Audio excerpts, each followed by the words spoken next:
यह कहानी है सुंदरबन के जंगल की। टूनी चिड़िया की शादी चिंटू चिड़िया से हुई थी। टूनी चिड़िया भगवान भोलेनाथ की बहुत बड़ी भक्त थी। एक दिन की बात है। टूनी चिड़िया अपनी सास चमेली चिड़िया से बोलती है, माँ जी, मैं मंदिर जा रही हूँ शिव पूजन के लिए, कुछ ही देर में लौट आऊंगी।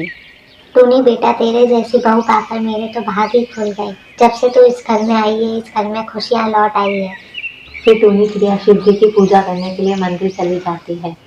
वह दूध से शिव जी का अभिषेक करती है, बेलपत्र चढ़ाती है और फिर भगवान शिव से प्रार्थना करती है। हे भोलेनाथ, आप अपनी कृपा दृष्टि मुझ पर बनाए रखना।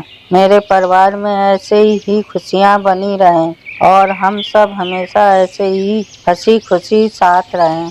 टूनी चिड़िया पूजा करके वापस अपने घर लौट आती है और सीधा रसोई घर में चली जाती है। अब मैं जल्दी से माँ जी के लिए नाश्ता बना देती हूँ। फिर टूनी चिड़िया नाश्ता बनाने में लग जाती है। तभी टूनी चिड़िया की सास चमेली चिड़िया भी वहाँ आ जाती है। बहू, तू आ गई मंदिर से। सच में तू अन्नपूर्णा है। तूने घर को बड़ी ही अच्छे से संभाला हुआ है।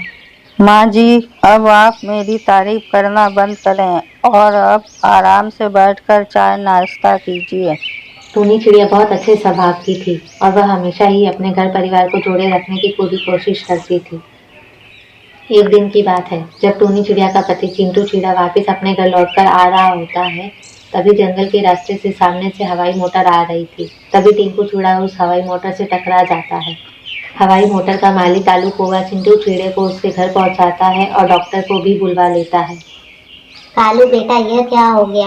मेरा बेटा तो दूसरे जंगल से लौटकर वापस आ रहा था। हम सब बहुत खुश थे, लेकिन यह सब कैसे हो गया? माँ जी, आप चिंता मत कीजिए, मैं आपके बेटे का इलाज कराऊंगा। ना जाने इनका ध्यान कहाँ था, ये मेरे हवाई मोटर से टकरा गए हैं। टूनी चिड़िया की आंखों से आंसू रुकने का नाम ही नहीं ले रहे थे। वह मूर्ति बनी बैठी थी, जैसे उसके तन से जान ही निकल गई हो। टोनी बहन, तुम्हारे पति का बचना बहुत मुश्किल है, क्योंकि चिंटू चिड़े को बहुत गहरी चोट आई है। बुलबुल डॉक्टर, आप कुछ भी कीजिए, लेकिन मेरे पति को बचा लीजिए। जितना भी पैसा लगेगा हम खर्च करने के लिए तैयार हैं। टोनी बहन, मैं तुम्हें दवाई देकर जा रही हूँ और पट्टी भी कर देती हूँ। बस जितना हो सके तुम अपने पति की सेवा करना।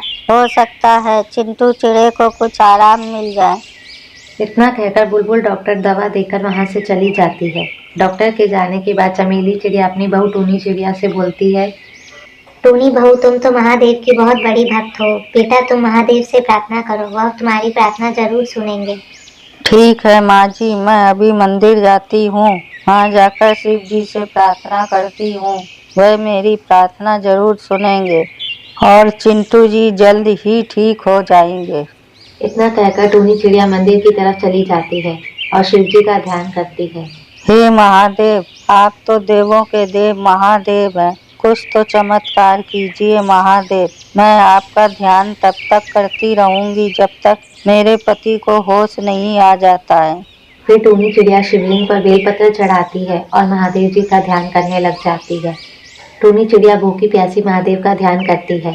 ऐसे ही 2 दिन बीत जाते हैं, लेकिन अभी तक टूनी चिड़िया के पति चिंटू चिड़िया की हालत में कोई सुधार नहीं था। फिर तीसरे दिन टूनी चिड़िया की सास भागी भागी टूनी चिड़िया के पास मंदिर आती है और फिर अपनी बहू टूनी चिड़िया को ध्यान से जगाती है और बोलती है, टूनी बहू, चमत्कार हो गया है, जल्दी चल घर। महादेव ने तुम्हारी सुन ली है, चिंटू को होश आ गया है। हे महादेव जी, आपका बहुत बहुत धन्यवाद जो आपने मेरी प्रार्थना सुन ली। भगवान का धन्यवाद कर टूनी चिड़िया जल्दी से अपने घर जाती है। चिंटू चिड़िया की तबीयत में सुधार होता देख टूनी चिड़िया बोलती है, आप ठीक हो गए चिंटू जी, अब आपको दर्द तो नहीं हो रहा है। टूनी, यह सब महादेव की ही कृपा है, मैं तुम्हारी वजह से ही ठीक हो पाया हूँ। फिर टूनी चिड़िया अपने पति की खूब सेवा करती है। कुछ ही दिनों में चिंटू चिड़िया पूरी तरह स्वस्थ हो जाता है। उस दिन के बाद से टूनी चिड़िया अपने पति और सास के साथ खुशी खुशी रहने लगती है। प्यारे दोस्तों, इस कहानी को लाइक करना बिल्कुल ना भूलें और नई नई कहानियाँ देखने के लिए हमारे चैनल को जल्दी से सब्सक्राइब कर लें।